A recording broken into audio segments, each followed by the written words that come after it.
तो क्या आप भी स्ट्रगल कर रहे हैं स्क्वाट्स की प्रॉपर डेप्थ हिट करने के चक्कर में और सॉल्यूशन ढूंढ रहे हैं कैसे कंप्लीट करें अपना फुल रेंज ऑफ मोशन? तो आइए जानते हैं।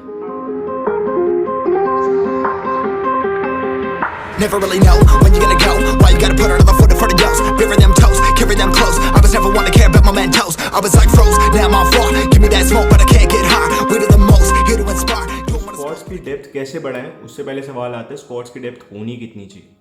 मोस्ट ऑफ द रिसर्चेज में और जहाँ मैंने सर्टिफिकेशंस करी थी वहाँ कहते हैं 90 डिग्री इनफ है। अगर आप उससे नीचे जाओगे तो आपके जॉइंट्स को बहुत लोड पड़ेगा और 90 डिग्री पे आपका काम हो जाता है, मसल वर्क हो जाती है, उससे ज़्यादा नीचे जाने की ज़रूरत नहीं है। तो क्या इसका मतलब है 90 डिग्री इनफ है हमारे स्क्वाट्स को डेप्थ को हिट करने के लिए? तो मेरा जवाब है नहीं। तो मैं क्या कह रहा हूँ कि जो भी रिसर्चेज हैं या जो मैंने सर्टिफिकेशन करी है वो गलत करी है, ऐसा नहीं है।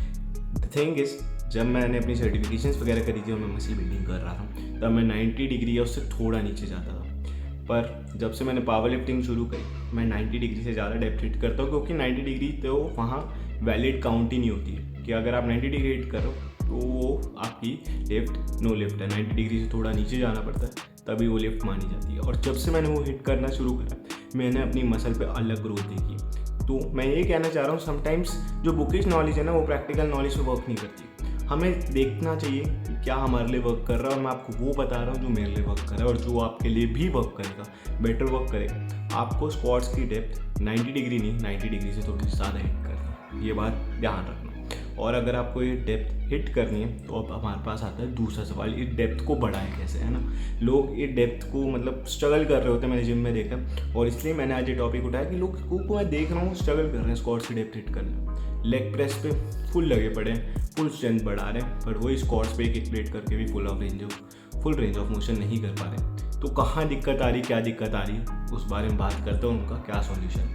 पहला तो है ईगो लिफ्टिंग। वो तो हर चीज़ में, अगर आप ज़्यादा वेट कर रहे हो, ज़्यादा वेट डाल रहे हो अपनी औकात से ज़्यादा, आप सोच रहे हो कि लेग प्रेस पे मैं इतना मारता हूँ, अरे भाई लेग प्रेस और स्क्वाट्स में बहुत फ़र्क है। असली लेग स्ट्रेन करने स्क्वाट्स का फुल रेंज ऑफ मोशन मारो तब पता लगेगा। लेग प्रेस पे 10-10 प्लेटें लगा के स्क्वाट्स पे एक प्लेट लगा के काम नहीं बनेगा, पहली बात। तो स्क्वाट्स पे प्रॉपर डेप्थ हिट करने के लिए आपको एक मतलब वेट वो चाहिए जो आप लिफ्ट कर सको, ठीक है ना। हमें हेल्प से लिफ्ट नहीं करना, हम हेल्प तभी लेंगे जब बहुत एक्सट्रीम पुश करो, नहीं तो नहीं, ठीक है ना। थोड़ा सा वेट डाल के आप डेप्थ भी नहीं हिट कर पा रहे तो उसका कोई फायदा नहीं है। पहली चीज़ ईगो लिफ्टिंग नहीं करनी, वो तो किसी भी लिफ्ट में नहीं करनी होती, तो इसमें भी नहीं करनी। दूसरी चीज़, हमें अपने ग्लूट्स वार्म अप करना। लोग सोचते मेनली क्वाड्स की एक्सरसाइज है, क्वाड्स के लिए ग्लूट्स पे भी बहुत एम्फेसिस पड़ता है इस एक्सरसाइज का, और ग्लूट्स बहुत मेजर रोल प्ले करता है यहाँ पे। अगर आप वर्कआउट से पहले अपने स्क्वाट्स के ग्लूट्स वार्म अप करो, ग्लूट्स को कैसे वार्म अप करोगे, मैं 2-3 स्ट्रेचेस आपको ये दिखाता हूँ। आप ये कर सकते हो, ये साइड किक्स वगैरह कर सकते हो, ग्लूट्स किक बैक, ये वार्म अप एक्सरसाइज है। ग्लूट्स को थोड़ा स्ट्रेच करना बहुत ज़्यादा ज़रूरी है। और केटल बेल लेके, जो मैं बेसिकली करता हूँ, मैं केटल बेल लेता हूँ और 3-4 kgs की ज़्यादा वेट नहीं, प्रॉपर डेप्थ जितनी मार सकता हूँ वहाँ एज टू ग्रास अपनी रखता हूँ, वहाँ तक जाता हूँ और वहाँ पे 5-7-10 सेकेंड का होल्ड रखता हूँ। और ये मैं हमेशा करता हूँ अपने स्क्वाट्स और डेडलिफ्ट से पहले। इससे क्या होता है, मेरे ग्लूट्स एक्सटेंसर वार्म अप हो जाते हैं, ग्लूट्स की मोबिलिटी बढ़ जाती है, ग्लूट्स एक्सटेंसर खुल जाते हैं। तो उनकी जब मोबिलिटी बढ़ जाती है तो उनका रेंज ऑफ मोशन हो जाता है ज़्यादा, तो अल्टीमेटली वो मेरी स्क्वाट्स की डेप्थ हिट करने में हेल्प करता है। तो ये चीज़ बहुत ज़्यादा ज़रूरी है। आपको ग्लूट्स पहले तो स्ट्रेच अच्छे से करना, 2-3 मैं स्ट्रेचेस दिखा रहा हूँ आपको और आपको बहुत सारे मिल जाएंगे ग्लूट्स के स्ट्रेचेस। और उसके बाद ग्लूट्स को वार्म अप करना है, उसके लिए 2-3 एक्सरसाइज मैंने बता दी, जैसे glutes kick back, side kicks, और ये आप कर सकते हो। ग्लूट ब्रिज भी कर सकते हो, ये 2-3 एक्सरसाइज और 3-4 एक्सरसाइज और मिल जाएंगी आपको नेट पे। ग्लूट्स रोप एक्सटेंशन भी करता हूँ मैं कभी कभी, तो वो सब आप कर सकते हो ताकि आपके ग्लूट्स वार्म अप हो जाए, ताकि आपकी स्क्वाट्स की डेप्थ बढ़ जाए। 110% बढ़ेगी, आप अप्लाई करके देखना। और केटल वाले कह रहा हूँ, केटल बेल वाली चीज़ करोगे आप, वहाँ केटल बेल आप कोई प्लेट कोई भी डंबल ले सकते हो और वो चीज़ अटेम्प्ट करना 10 सेकेंड्स के लिए डेली कर सकते हो आप। वो आपकी उस पोजीशन को, बॉडी को अडेप्ट करा देगी, मतलब उस डेप्थ को आपको बॉडी को आदत हो जाएगी कि ये डेप्थ तक मैं जा सकती हूँ। जब वो उस चीज़ को अडेप्ट कर जाएगी ना, जब आप वो रॉड पर अटेम्प्ट करोगे तो ईजी हो जाएगा। तो ये चीज़ ध्यान में रखना। और एक चीज़ जो आपने कभी नहीं सुनी होगी, मैं गारंटी कह सकता हूँ, कोई नहीं बताएगा आपको, जो मैंने पावर लिफ्टिंग के बाद सीखी, आपको अपने एंकल को वार्म अप करना बहुत ज़रूरी है। कभी नहीं सुना होगा, अब आपको सुन के भी बहुत अजीब लग रहा होगा कि एंकल का इतना क्या मेजर रोल है, ठीक है ना। एंकल का बहुत मेजर रोल है, ठीक है ना।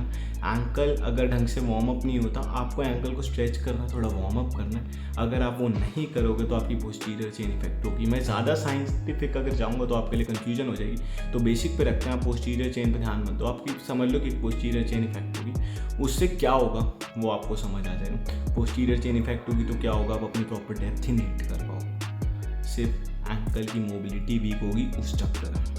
ये आपने कभी नहीं सुना होगा। तो मैं वही चीज़ आपको बता रहा हूँ जो सही है, जो मतलब लोग बता नहीं पाते अपनी वीडियोस में या फिर आपको नॉलेज प्रोवाइड नहीं कर पा रहे, वो चीज़ मैं आपको बताना चाह रहा हूँ क्योंकि मैंने सीखी है। जो सीख रहा हूँ वो आपके तक ला रहा हूँ। अगर आप इस एंकल मोबिलिटी पे वर्क करके, ग्लूट्स पे वर्क करके और ईगो लिफ्टिंग को अपनी कंट्रोल कर लोगे तो 110% आपकी स्क्वाट्स की डेप्थ बढ़ जाएगी। और कुछ चीज़ें एक्सेसरी मैंने पहले भी बताई हैं जो हेल्प करते हैं आपकी मेन जो भी आपकी एक्सरसाइज है उसको हेल्प करने में। तो स्क्वाट्स की डेप्थ बढ़ाने के लिए जो उसकी एक्सेसरी एक्सरसाइज है वो है पॉज स्क्वाट्स। ये देखो मैं कर रहा हूँ, मैंने ऐड करे हुए। लाइट वेट पे करना है आपको, जो भी आपका 1 रेप मैक्स है उसका 50% आप समझ लो, 50 या 45% उस पर आपको प्रॉपर नीचे जाना है। 2-3 सेकंड का होल्ड करना है वहाँ पे और उसके बाद उठना है। अगर आप ये हफ्ते में करते हो और नॉर्मल स्क्वाट्स करते हो। और हाँ, एक और चीज़, एक और एक्सेसरी जिसने मेरी हेल्प करी थी, जो मेरे अभी ध्यान से निकल जाती, पता नहीं बहुत होती है, फ्रंट स्क्वाट्स। आप ऑल्टरनेटिवली कर सकते हो, मतलब नॉर्मल स्क्वाट्स करते हो, उसके 2-3 दिन गैप के बाद आप पॉज स्क्वाट्स कर सकते हो और या फिर अगले वीक नॉर्मल स्क्वाट्स करके उसके साथ वीक में कॉम्बिनेशन में फ्रंट स्क्वाट्स कर सकते हो। ये दोनों एक्सेसरी अगर आपने ऐड कर दी, ऐसी स्ट्रेंथ बढ़ेगी ना, स्ट्रेंथ तो बढ़ेगी और रेंज ऑफ मोशन ऐसा हो जाएगा ना, मज़ा आ जाएगा। आपको खुद फ़र्क दिख जाएगा 1 महीने में कि मैं कहाँ से कहाँ आ गया। मैंने देखा है मसल ग्रोथ में फ़र्क, स्ट्रेंथ में फ़र्क, सब में फ़र्क आएगा, ये मेरी गारंटी है। वादा कर रहा हूँ अगर आप इस चीज़ों को फॉलो करो। तो ये टॉपिक मैं कवर करना चाह रहा था, मैं अपने ब्लॉग्स के थ्रू कवर नहीं कर पाता, तो मैंने कहा कि एक वीडियो निकालते हैं ताकि लोगों को ये नॉलेज पता लगे। लोगों को बहुत ज़रूरी है बताना, जो लोग स्ट्रगल कर रहे हैं, जो लोग लेग्स को ढंग से ट्रेन नहीं करते उनके लिए तो ये वीडियो है नहीं, वो बंद कर दो। और वो लोग मेरी वीडियो भी ना देखें, मुझे फ़र्क नहीं पड़ता, जो लोग लेग्स को ध्यान ही नहीं देते हैं। ये उन लोगों के लिए जो लेग्स करते हैं अच्छे से और वो स्ट्रगल कर रहे हैं, उनको सॉल्यूशन नहीं मिल रहा, उन तक सॉल्यूशन जाना ज़रूरी था। तो ये था इस चीज़ का सॉल्यूशन। आई होप आपको हेल्प करा हो ऐसी अच्छी वीडियोस के लिए और अगली मोटिवेटिंग व्लॉग्स के लिए। आपको मोटिवेटिंग व्लॉग्स भी हैं, अगर आप पहली बार चैनल पर आए हो तो ऊपर मिल जाएंगे। मोटिवेशन से भरपूर चैनल है और इन्फॉर्मेशन तो आपने सुनी ली, तो इसके लिए आप मेरे चैनल पे बने रहिएगा। अभी के लिए इस वीडियो को यहीं पे ख़त्म करते हैं। हम मिलते हैं आपके अगले वीडियो में या फिर अगले ब्लॉग में। टिल देन बाय गाइस, जय वैष्णो टुवर्ड्स।